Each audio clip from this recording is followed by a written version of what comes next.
1962 A model Kenworth. Please don't do this. Ooh, she's crusty.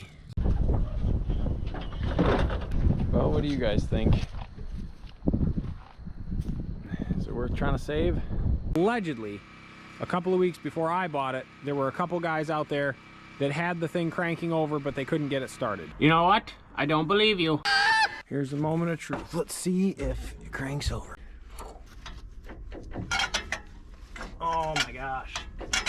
That was it. Nice! That alternator seized and the belter rusted to the crank pulley and the alternator. That is awesome.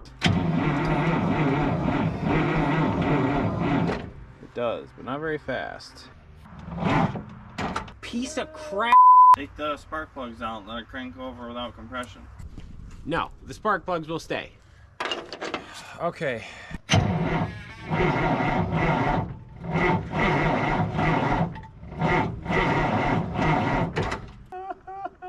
So I've been messing with this thing trying to get started. It just doesn't roll over fast enough, and the cables to the battery are hot, so it's drawing an incredible amount of amperage. It's just not spinning it fast enough. I'm gonna pull the starter and see if maybe sometimes you can lube those things up. They're just dry, and maybe that's the problem.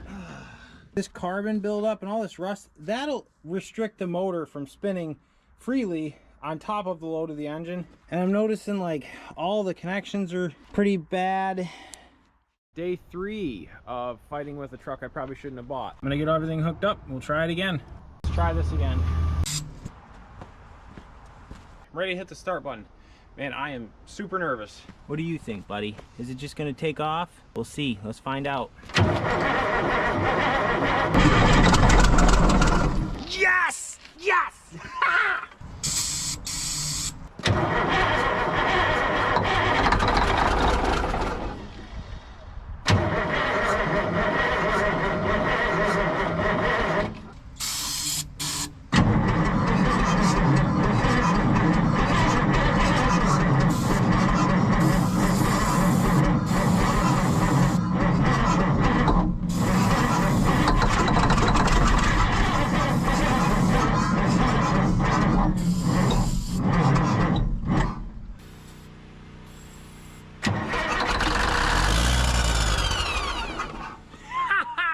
Yes! That is awesome!